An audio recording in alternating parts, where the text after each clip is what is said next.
In this video, we'll look at the fourth step on how to niche down so that you can stand out and beat your competition. Hey there, Adam here from Hustle Savvy. I help solopreneurs to grow their audience and build the right digital products. If that's what you're interested in, click that subscribe button and that bell icon so you won't miss any of my videos. Welcome to part 4 of this video series of how to find your niche.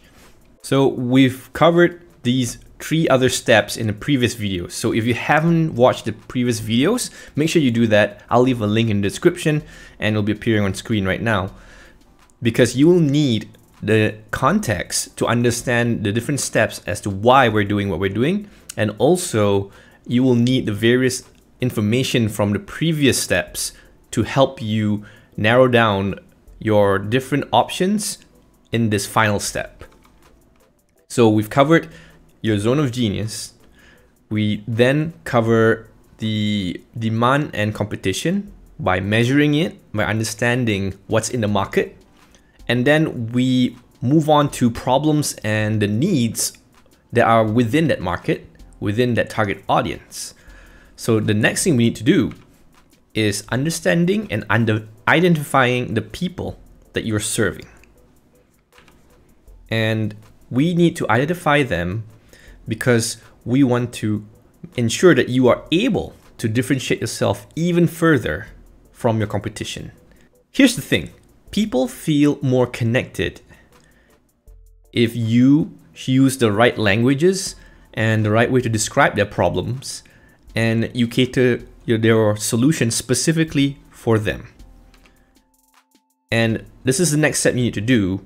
You need to identify the demographics within the online communities that you are in.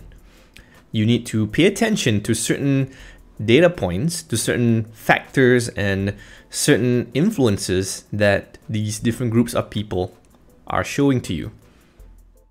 And here's how you can reframe your mind to look at the different people that are within these online communities.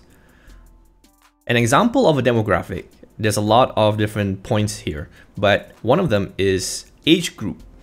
So think about the different brackets of ages, everything from teenage years to senior or elderly age groups. The point is that depending on the situation and what you're trying to help solve, it might be smarter for you to target a specific age group so that you can then differentiate yourself further from your competitors. You'll also fine-tune your language to accommodate to that particular age group. The second thing you can look at would be industries and job roles within that industry. For example, within the fashion industry, you may not always target a fashion designer. You might target the writer within the fashion industry. You might target the different business owners. A combination of industry and job role can help you kind of play around with different dynamics, and it can also give you a range of different job roles, or flip it around from one job role across different industries, and you have multiple ways to reach these people now because you see that there is a pattern, and also you can customize your solution to meet those patterns. The next thing to look at potentially is level of experience, mostly in 3 main categories. You can declare someone a beginner, an intermediate, or advanced. You can also reframe that. You can potentially do amateur versus professional and all sorts of different levels of qualification. This allows you to, again, fine-tune your products and your language when you're speaking to, say, a beginner. They might have different concerns from someone who is already a professional or an advanced level customer. So pay attention to who's asking the questions within your online communities, who's reaching out to you, who's posting the most, and then start seeing a pattern here. The next one is Geographic, which is more towards locality and localization. So maybe it's a language thing. Maybe you want to provide your services in a specific language that you can command. that can separate you from a competitor already. You can also categorize things based on locality. So for example, if you are trying to start a cake shop within a specific town and you're the only cake shop, well, you're now having that extra edge because you're catering to the locals there. And you can start playing around with creative ideas on your marketing, on your services, to really hone in and stay laser focused to cater for that crowd. In fact, you need to mix and match the different factors that we've discussed. There are probably more factors as well. These are just examples. And only pick what's relevant, because most likely you'll be pretty overwhelmed when there's just so many variation of customers out there, the different segments, as we call it in marketing. There's different groups of people. You can choose to maybe take a maximum of 3 groups, or ideally just try and focus on one and see whether or not you can gain some traction there, and whether or not you can fully dedicate yourself to focus on serving that one group of audience, or rather that one group of segment within the audience. So here are some examples, because you probably won't have a clear definition of this without an example. A beginner level fashion designer. Here we're mixing the factor of the experience level, and then we're combining the industry and the job role.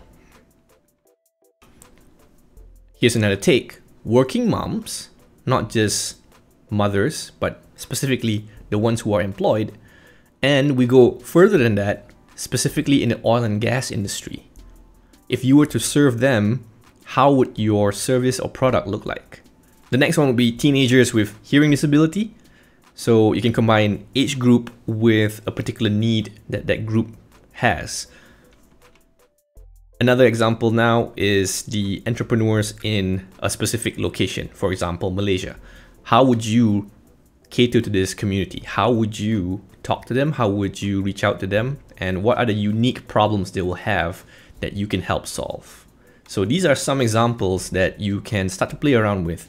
And this will give you a rough idea of what kind of different mix and match combinations you can do when you are brainstorming and doing your research and identifying your ideal customer. Here's a bonus tip, and this is something that is often overlooked.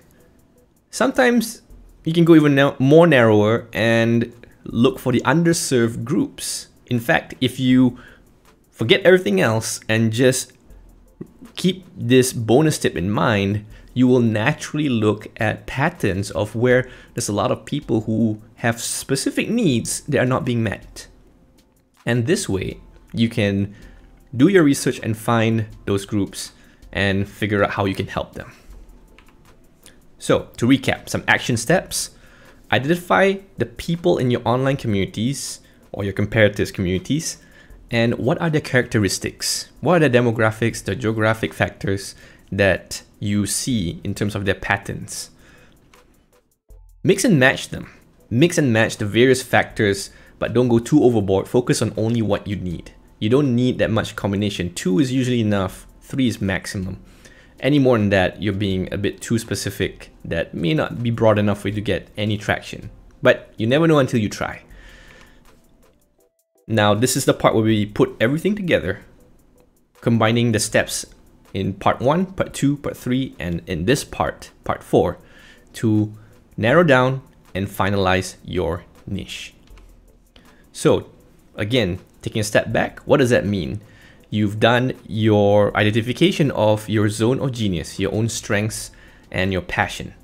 You've also measured the demand and competition within your specific market of focus. You've also gone deeper, and leveraging online communities, you've identified some problems and needs that you potentially might want to tackle. And then lastly, what you've done is that you identified the different characteristics of the people within these different groups. And maybe you narrow down 1 to 3 groups that you want to serve. And this will make you very specific and allow you to niche down and stand out a lot better. So here's an example. I'm just plucking this from my Instagram. This might change as I keep on experimenting. It can go something like this. I've condensed it to a statement. I help solopreneurs find their niche and build the right products. And I continue with a benefit. so they'll stand out and attract the ideal customer.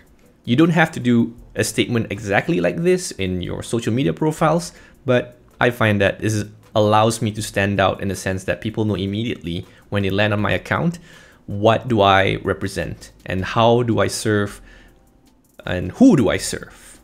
And this will, filter out those who don't need my help so that I'll get more quality engagement and a higher chance of being able to convert some of these visitors to become my customers. If you need more help, if you want to figure out your niche and go deeper and you want more examples, I do have a workshop in the works. It's called the Idea Validation Workshop. And basically, this is how I introduce a framework, the IDEA framework, IDEA, and it helps you to frame your ideas in a way that not only allows you to find your niche, but also how can you validate the 1001 ideas you might have before starting an online business so that you don't waste your time and money making unwanted products and services. I'll leave a link in the description below so that you can check out this idea validation workshop. Depending on when you're watching this video, it might be a waiting list as I'm preparing and gearing up for the next round of workshops. So if you're interested, I'll see you there. If you find this video series helpful, please leave a thumbs up. It'll help me with the algorithm on YouTube. And do share this playlist with other people so that they can also find a niche and be more specific and stand out against the competition. Thanks for watching. I'll see you in the next video. Bye bye.